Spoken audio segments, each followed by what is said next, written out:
तो चलिए अब हम अपना जो प्रोजेक्ट है मैगज़ीन कवर डिज़ाइन का हम वो चालू करते हैं। और इस जो भी हम डिज़ाइन करने वाले हैं उसके लिए हमें जो इंस्पिरेशन है वो है हमारी ये एस्क्वायर मैगज़ीन का कवर। और हम काफ़ी कुछ इससे सिमिलर बनाना चाहते हैं, तो हम इसको एज अ बेस लेके चलेंगे या फिर इस एज ए हम इसको गाइडलाइन लेके चलेंगे। तो यहाँ पे मेरे पास एक फ़ोटो है जो मैंने अपने फ्रेंड की क्लिक की थी, और हम इस फ़ोटो के साथ ही अपना जो मैगज़ीन का कवर है वो बनाएंगे। तो सबसे पहले मैं करूँगा ये कि मैं सबसे पहले तो ये जो हमारी कवर है हम इसको लेके जो भी हमारा इमेज है हम इसके ऊपर ड्रैग कर देंगे। और अगर मैं शिफ्ट प्रेस करके इसको यहाँ पे इमेज को डालता हूँ तो आप देखेंगे कि ये जितना भी हमारा एरिया था उसमें एकदम सेंटर्ड होके आया है। तो मैं करूँगा ये कि मैं इसको सबसे पहले तो सबसे नीचे ले जाके रख दूँगा, और इसके ऊपर जो हमारी इमेज है मैं इसको थोड़ी देर के लिए टेम्परेली ऑफ कर रहा हूँ। अब हमें जो कवर डिज़ाइन करना है वो काफ़ी कुछ इससे सिमिलर होना चाहिए, या फिर मान लीजिए हम इसकी कॉपी बना रहे हैं या फिर हम इसका मॉकअप बना रहे हैं। तो उसके लिए जो एस्क्वायर का ये जो लोगो है, तो ये अगर आप इंटरनेट पे ढूंढेंगे तो आपको ये वेक्टर फाइल में बहुत ईजिली मिल जाएगा, जैसे कि मैंने यहाँ पे पहले से ये निकाल के रखा है। तो मैं सबसे पहले इसको अपने डॉक्यूमेंट में डाल देता हूँ। और अब आप देखेंगे कि जैसे ही मैंने डॉक्यूमेंट में डाला मैं इसको एरोज़ की के साथ अलाइन कर सकता हूँ अपना जो भी इमेज है उसके साथ। अब ये हो गया हमारा जो भी अलाइनमेंट का था इशू, वो हमने कंप्लीट कर लिया। इसके बाद से हम सबसे पहले तो एक बैकग्राउंड अपना डालेंगे जो कि वाइट होगा। उसके लिए मैं सबसे पहले एडजस्टमेंट में लेयर्स में जाके सॉलिड कलर का लेयर लूँगा और मैं वाइट की तरफ इसे कर दूँगा।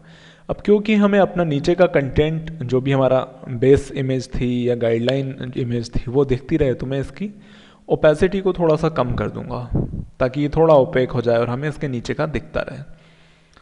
अब करना ये है कि इसके ऊपर जो हमारी इमेज है हम इसे ऑन कर देते हैं, और आप देख सकते हैं कि इसमें हमारा जो भी वाइट बैकग्राउंड है ये शो कर रहा है। और एक चीज़ और देखने वाली ये है कि जो भी यहाँ पे हमारा एस्क्वायर का लोगो है आप देख सकते हैं कि ये जो भी इसमें मॉडल है ये इसके बालों के पीछे है। तो हम भी चाहते हैं कि हम भी अपने जो भी मैगज़ीन का कवर है उसमें कुछ ऐसा ही करें।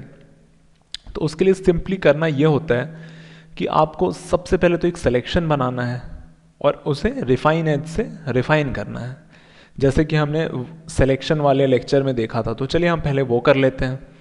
तो वो करने के लिए सबसे पहले मैं अपना क्विक सिलेक्शन टूल या मैजिक वैन टूल यूज़ कर सकते हैं आप, क्योंकि यहाँ एक ही कलर है और काफ़ी अच्छा डिफरेंस है कलर का। तो मैं अपना मैजिक वैन यूज़ कर लेता हूँ। तो यहाँ मैंने मैजिक वैन अपना यूज़ किया और आप देख सकते हैं कि मैं जैसे यहाँ रिफाइन एज पे क्लिक करूँगा, अब क्योंकि जो सिलेक्शन किया था मैं उसको इन्वर्ट करना भूल गया, तो इसीलिए जो भी हमारा रिफाइन एज का डायलॉग बॉक्स खुला उसमें जो भी एरिया हमें नहीं चाहिए था सिर्फ और सिर्फ वही दिख रहा है। तो मैं जल्दी से इसको इन्वर्ट कर लेता हूँ सिलेक्शन को। उसके लिए हम सेलेक्ट पे जाके इसको इन्वर्स कर सकते हैं। और अब अगर हम रिफाइन एज ऑन करेंगे तो आप देख सकते हैं कि उतनी ही जगह पे जो भी हमारा सिलेक्शन था सिर्फ वही शो हो रहा है यहाँ पे। और जैसा कि मैंने रिफाइन एज जब मैंने समझाया था मैंने तब बताया था कि हम इसको रेडियस को बढ़ा घटा के आप थोड़ा स्मूथ कर सकते हैं अपना सिलेक्शन। और उसके बाद से अगर आपको और रिफाइन करना है तो आप रिफाइन रेडियस टूल लेके इसे थोड़ा सा बड़ा करके आप जहाँ भी चाहते हैं कि एरिया हट जाए आप वहाँ सिंपली इसे पेंट कर दें, और आप देख सकते हैं ये काफ़ी अच्छा काम कर रहा है। क्योंकि हमें सिर्फ लोगो यहाँ पे ऊपर चाहिए और हम नहीं चाहते कि हमें इस एरिया से कोई लेना देना नहीं है, तो हम सिंपली इसको पहले ऑन ब्लैक पे देख लेते हैं कि हमारा जितना एरिया हमें चाहिए सिर्फ उतना सही दिखना चाहिए, और हम इसे ओके कर देते हैं। तो अब जैसे ही ओके करेंगे आप देख सकते हैं कि फोटोशॉप ने हमें एक सिलेक्शन बना के दे दिया। और मैं अब नहीं चाहता हूँ कि ये इतना एरिया जो भी है वो हमारे मास्क में सेलेक्ट हो, तो उसके लिए मैं कर ये सकता हूँ कि मैं सब्ट्रैक्ट फ्रॉम सिलेक्शन का जो ऑप्शन है मैं ये ले लेता हूँ और इसे सब्ट्रैक्ट कर देता हूँ। अब करना ये है कि हमें इसमें एक लेयर मास्क लगाना है, तो वो लगाने के लिए हमें हमारा सिंपली जो भी सिलेक्शन बनाने के बाद लेयर मास्क वाले आइकन पे क्लिक करना है। और अब आप देख सकते हैं कि जो भी हमारा बैकग्राउंड था वो फोटोशॉप ने मास्क आउट कर दिया है या वो छुपा दिया है, क्योंकि हमारा आप देख सकते हैं यहाँ पे मास्क में जो भी एरिया हम छुपा हाइड हुआ है वो ब्लैक कलर का हो गया है। और सिंपल मास्क का फंडा ये है कि जो भी एरिया आपका ब्लैक रहेगा मास्क में वो एरिया फोटोशॉप हाइड कर देगा, और जो वाइट रहेगा वो शो होता रहेगा। तो आइए अब हम अपना लोगो डाल देते हैं इसके पीछे। और इसको पीछे ले जाने के लिए सिंपली आपको करना ये है कि लोगो को उठा के आपको जो भी हमारा इमेज है मेन मॉडल की उसके नीचे डाल देना है। तो आप देख सकते हैं आपने कितने ईजिली ये जो लोगो था वो पीछे कर दिया। तो ये तो हो गया हमारा जो भी हमारा लोगो का काम था। अब हमें ये इमेज जो है उसको ब्लैक एंड वाइट करना है। तो उसके लिए हम सबसे पहले तो ब्लैक एंड वाइट वाला एडजस्टमेंट लेयर जो है वो लगा देते हैं इसके ऊपर। और अब आप देख सकते हैं जैसे ही मैंने ब्लैक एंड वाइट किया जो हमारा लोगो था वो भी ब्लैक एंड वाइट हो गया। तो और इसको ऐसा ना हो ये करने के लिए हम एक चीज़ कर सकते हैं कि हम जो भी हमारी ब्लैक एंड वाइट की एडजस्टमेंट लेयर है हम उसको जो भी हमारा इमेज है उस पर क्लिप कर दें। तो सिर्फ और सिर्फ ब्लैक एंड वाइट का जो भी इफेक्ट रहेगा वो सिर्फ और सिर्फ इसी लेयर पे शो होगा। वो करने के लिए हम यहाँ पे जो आइकन है हमारा क्लिपिंग मास्क का हम ये दबा देते हैं। तो आप देख सकते हैं कि वापस से हमारा जो लोगो था वो कलर में आ गया और हमारा जो ब्लैक एंड वाइट इफेक्ट है वो सिर्फ हमारा इमेज पे आ रहा है। अब एक चीज़ हमें और करना है, यहाँ पे हमें थोड़ा सा फोटो में थोड़ा सा रीटच या टचअप करने की ज़रूरत है। तो चलिए यहाँ एक न्यू लेयर बना लेता हूँ मैं, और हम यहाँ पे अपना स्पॉट हीलिंग ब्रश ले लेते हैं और हम यहाँ पे इसे हील कर थोड़ा थोड़ा जो भी हमारा यहाँ पे ब्लेमिशेस हैं या दाग हैं हम उसे हटा देते हैं ताकि इमेज थोड़ी फ्लॉलेस दिखे और थोड़ी सी अच्छी दिखने लगे। तो चलिए यहाँ पे मैंने जो भी हमारा ब्लेमिशेस हटाने थे वो हटा दिया है। और अब हम चाहें तो अपना टेक्स्ट ऐड करना शुरू कर सकते हैं। मैंने ऑलरेडी ये जो भी कवर है वो कंप्लीट करके रखा हुआ है और आप देख सकते हैं कि मैंने काफ़ी कुछ यहाँ पे टेक्स्ट ऐड किया है। और ये जो भी मैंने टेक्स्ट ऐड किया है वो बहुत ही सिंपल तरीके से, जैसा कि हमने अभी इसके पहले देखा है कि हमारा जो भी हमने पोस्टर डिज़ाइन किया था सेम उसी तरीके से यहाँ जो भी टेक्स्ट डला है वो डाला गया है। तो चलिए हम अपना टेक्स्ट धीरे धीरे बिल्डअप करना शुरू करते हैं। तो सबसे पहले तो हम चालू करेंगे अपना ये वाले टेक्स्ट से। तो इसके लिए मैं सबसे पहले तो टाइप टूल अपना सेलेक्ट कर लूँगा जिसका शॉर्टकट है टी, और इसके बाद से मैं यहाँ पे सिंपली क्लिक करके अपना टेक्स्ट लिख दूँगा।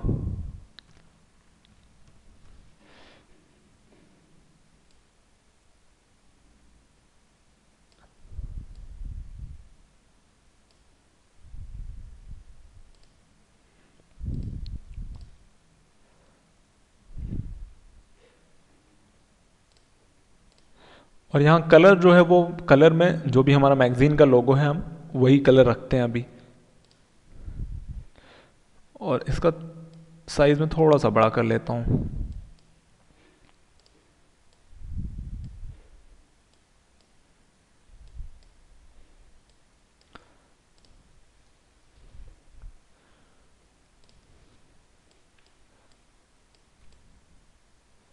अब आपने देखा कि यहाँ अगर आपको मान लीजिए डुप्लीकेट करना है कोई लेयर तो आप सिंपली उसको ऑल्ट प्रेस करके क्लिक करके उसको मूव करेंगे तो आपका जो भी लेयर रहेगा या फिर जो भी चीज़ रहेगा वो डुप्लीकेट हो जाता है।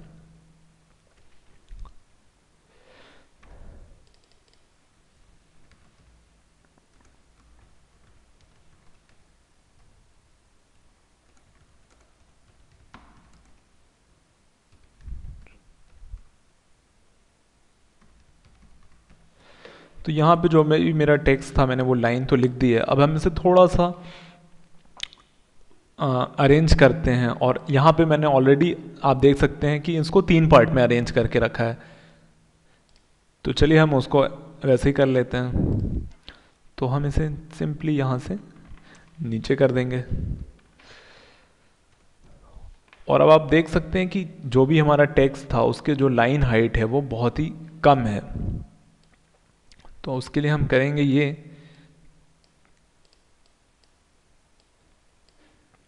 कि हम इसे सबसे पहले तो जो भी हमारा लाइन हाइट है हम इसे ऑटो कर देते हैं, और जो भी हमारा अलाइनमेंट है हम उस अलाइनमेंट को सबसे पहले तो लेफ़्ट अलाइन कर देते हैं,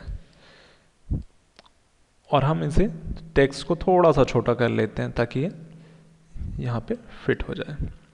तो सबसे पहले तो हम अपना कलर चेंज कर लेते हैं, और आप जैसे यहाँ देख सकते हैं कि जो भी इनकी लाइन हाइट है वो काफ़ी कम है और ये काफ़ी अच्छे से अरेंज है।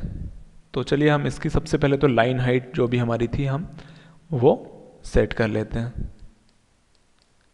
तो ये हमारी लाइन हाइट लगभग सेम हो गई है, और इसके बाद से हम इसके नीचे जो भी हमारी लाइन थी हम वो ऐड करते हैं। ये जो इनसाइड स्टोरी वाला जो टेक्स्ट है हम इसे हल्का सा बड़ा करते हैं ताकि ये इसका जो लेंथ है इसके नीचे वाले सेंटेंस का वो मैच कर ले।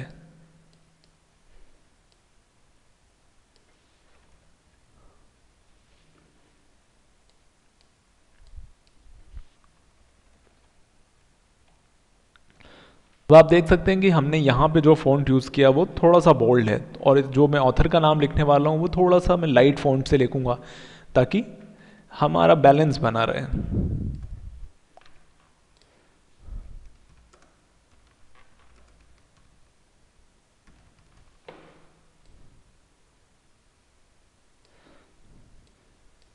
तो यहाँ पे मैं इसका थोड़ा सा फ़ॉन्ट साइज़ कम कर देता हूँ, और जो भी हमारा यहाँ पे फ़ॉन्ट है हम वो चूज़ कर लेते हैं।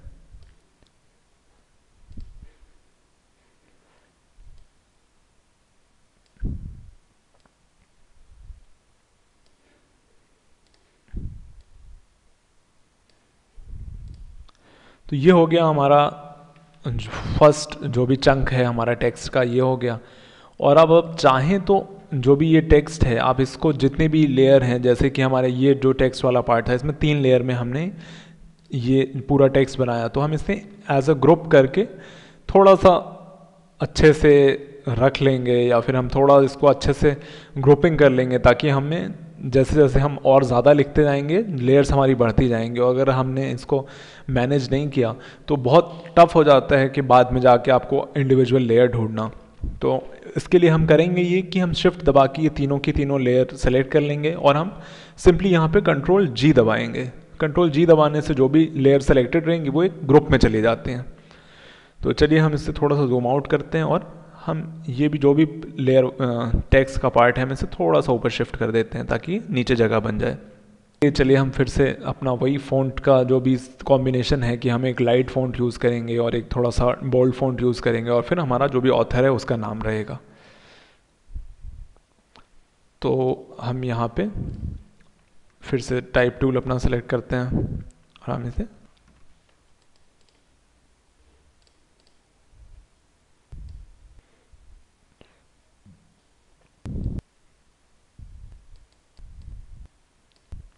और हम इसे अंडरलाइन कर देते हैं। ऐसे थोड़ा सा और फ़ॉन्ट का जो साइज़ है हम इसे थोड़ा सा और कम कर देते हैं, और सारी चीज़ों को हम अलाइन कर देते हैं।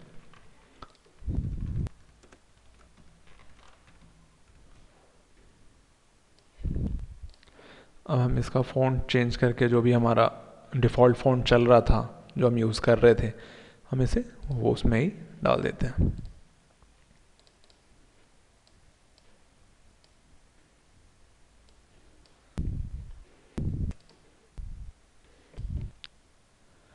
और जो भी आप कभी भी मैगज़ीन का कवर डिज़ाइन करें या कुछ भी ऐसा डिज़ाइन करें तो आपको ध्यान रखने वाली ये चीज़ है कि जो भी आपका जो मेन एरिया ऑफ फोकस है या एरिया ऑफ इंटरेस्ट है, जैसे कि इस फ़ोटो में जो भी हमारा मॉडल है उसका फेस है और इसने काफ़ी ब्लैक एक जैकेट पहनी हुई है, तो मैं जो भी अपना टेक्स्ट है या फिर जो भी हमारा मटेरियल है वो ऐसी जगह पे प्लेस करूं कि जो भी हमारा मेन इंटरेस्ट है या फिर उसके ऊपर कहीं भी ओवरलैप ना हो, या फिर कोई ऐसा पार्ट ना रहे जो थोड़ा सा उसमें मान लीजिए अगर मैं यही लाइन अगर मैं ऐसे रख दूंगा तो ये बिल्कुल भी अच्छी नहीं लगेगी। और ये बहुत वाली चीज़ यहाँ ये है कि आप जो भी चीज़ लिखेंगे वो ऐसी जगह पे लिखें या ऐसे एरिया में लिखें, या अगर आप लिख रहे हैं तो उसको ऐसा अलाइन करें कि जो भी आपकी ब्लैंक स्पेस है या फिर नेगेटिव स्पेस है या कोई ऐसी कलर में आए जो कि ओवरऑल इम्पॉर्टेंट उतनी ज़्यादा ना हो। जैसे कि अगर इस इमेज में कुछ भी चीज़ अगर मैं फेस पे डालता हूँ तो वो इस कवर को बिगाड़ देगी या बालों पे। इसलिए रीज़न ये है कि मैंने जो ये लोगो था ये मास्क करके बालों के पीछे डाल दिया। तो चलिए हम आगे बढ़ते हैं और यहाँ पे हम और चीज़ें ऐड करना शुरू कर देते हैं। बाकी सारी चीज़ें जो भी हम ऐड करेंगे वो काफ़ी कुछ सिमिलर तरीके से ही ऐड करेंगे।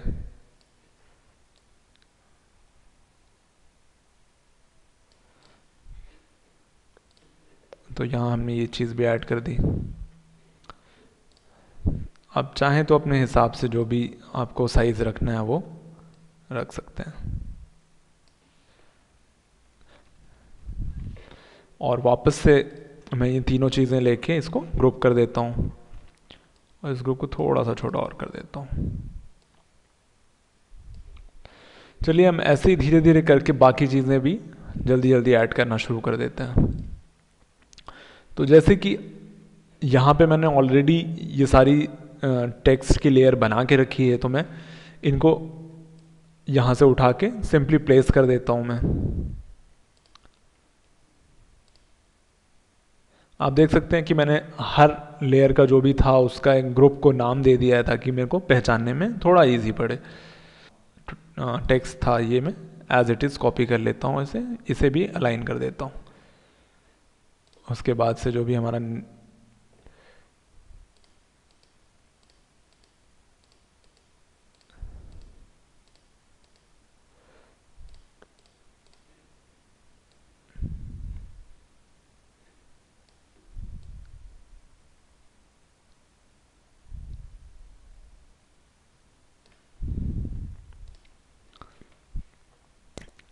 और सेम ऐसे आप देख सकते हैं यहाँ पे कि मैंने सेम वही फ़ॉन्ट यूज़ करके और वही जो टेक्निक हमने पोस्टर में अपने पोस्टर डिज़ाइन में यूज़ की थी जो लाइन वाली, वही सेम यूज़ करके मैंने ये वाला जो हमारा था